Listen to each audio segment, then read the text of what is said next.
and welcome back to the channel. If you're new here, I'm Jess, and in this particular video I'm going to talk about all kinds of random things. For today, because I have some free time and because I feel a little bit guilty about not posting anything new on my channel in several months, I decided I would sit down. I have a list of talking points here, so I will try my very best not to ramble today. But I just wanted to check in, say hi, I'm still here, still writing, surprisingly, and just tell you a little bit about what's been going on in my life, writing-wise and non-writing-wise. So I guess we'll start with the writing stuff. Of course, you guys knew I was going to start with the writing stuff, so don't look at me like that. But first things first, I finally got around to converting Compose, which is a prequel to my series, into an ebook. It does take Amazon about 72 hours to review the file and make sure that it is viable, and then they go ahead and upload that onto my author page on Amazon. So if you're looking for it, you might just have to be a little bit patient. Hopefully by Sunday evening you will be able to download Compose in the ebook format.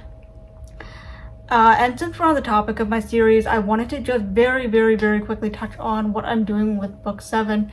Yes, you knew there was going to be another book, but the good news is, for those of you who are sitting there going, oh my god, I can't believe there's another book, this is the very last one. I know I said that with book 6 and book 5 and book 4, etc., but the reality is, the ending that I am planning to put on this particular book is going to make any future books in the series basically impossible. Right now, book 7 is sitting at around, I think, 23,000 words with the last check, which means I'm almost there. I'm like coming up on the second major word count milestone, the first one being 10,000, the next one being 50. I so far have received a lot of really good feedback from people who read the series and are very invested in it, and I really want them to feel like this book really took the time that it needed to mature and to flourish and to eventually culminate in the ending that I am thinking of including. Right now, I don't have a first draft completion deadline in mind. Again, I'm not putting that kind of pressure on myself. I'm just letting the story lead me wherever it wants. But I would really love to have the first draft done by the, I don't know, even the fall seems very ambitious. So I'm not going to say the fall. I'm not going to say the end of the year even, because it's a first draft and I know, I can just tell from my outline it is going to be well over 100,000 words. Saying yeah, it'll be done by Christmas is setting myself up for a huge disappointment, and you guys too, and I don't want to disappoint you. Now, since my last video, Dan and I did go to Niagara Falls for our 14-year anniversary. And I did film some footage while we were there, but I have not had any time to compile a little travel walking video, or whatever you want to call it, like I had planned. So I'm going to be including some clips in this video. Might as well kill two birds with one stone here. And then of course I will just keep on talking, because it is a vlog after all. But yeah, that video, just like the ebook, just like so many other creative plans and projects I had in mind, it just fell by the wayside. And now we're into July, which, first of all, how? The summer is just gonna fly by. It always does, right? Like I said, if you want to see any of those clips that I filmed while we were walking around in a very busy, popular, crowded tourist area, here you go.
Yeah.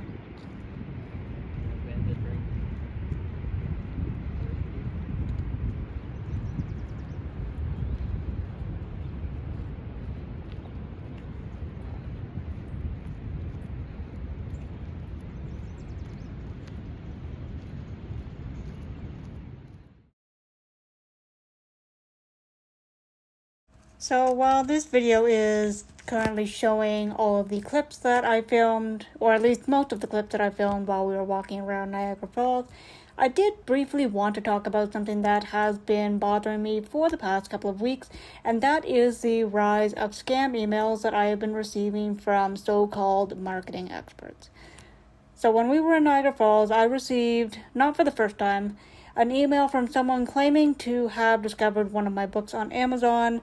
That book in question was The Spirit Catchers, which a lot of you know is one of my backlist titles, and not a book that I am currently promoting quite as actively. But basically, this so-called marketing expert zeroed in on The Spirit Catchers and basically said that they were, quote, concerned about the lack of reviews and ratings that my book had, despite being available on Amazon for several years by now. This person then went on to say basically that the reason I wasn't reaching readers was because I wasn't putting in the work. I was treating writing as more of a hobby and not a career, and that if I wanted to be successful at this writing business, and if I wanted to live up to the goal that I stated in my author bio, which was to eventually make a living from my writing, I had to basically get with the program and, in short, give them money. I can't tell you how many times I have received emails very similar to this one.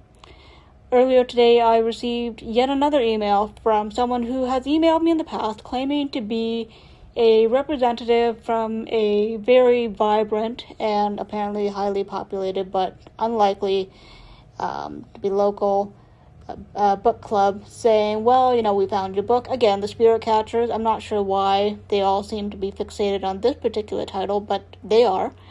And this person said, well, we want to feature your book in our author spotlight, which, if you're young or if you're new to this game, or if, God forbid, you happen to be an independent author who's starving for some kind of recognition or reach or a new audience or anything like that, you might actually fall for this. But I'm telling you now, that is a scam, okay? And I wish these scams were not so prevalent, but unfortunately, I think AI has made it far too easy for people with nefarious intentions to seek out people who are just trying to get their writing across to readers, trying to find new ways of sharing their stories with the world, and they're targeting them, and they are scamming them out of money, they are wasting their time, they are jeopardizing their reputations, and they're putting them in very uncomfortable social and financial situations. I'm really hoping that within the next few years, as more and more authors become aware of these scam tactics, including things like identity spoofing, where scammers pretend to be legitimate people, like literary agents or TV producers or what have you. I'm really hoping that the more we talk about this, and the more aware people become of these evolving scam tactics, the less these scammers and con artists and bad players, bad apples will prey on us, because I'm really getting sick and tired of getting excited to receive what looks at first glance like a legitimate email from an interested reader, only to find that I am being glazed and set up to be scammed. So if you receive any sort of email that seems too good to be true, this is me telling you it probably is. Please, please, please do your research. Do not fall for these absolutely disgusting tactics, because it is not worth losing money or time or sleep over. Alright everyone, well, now that you've seen all that and you've listened to me ramble yet again, I think I'm going to wrap this one up and go back to what I was doing, which is very slowly working my way down an endless list of to-dos and creative projects. But eventually I will find the bottom. Thanks so much for hanging out with me. Thank you for putting up with me. I'm not sure how you do it, but you do, and I'm grateful for that. So the next time I think of something to say, I will pop on and we will pick up where we left off. I hope you're staying cool, and I will see you next time. Bye.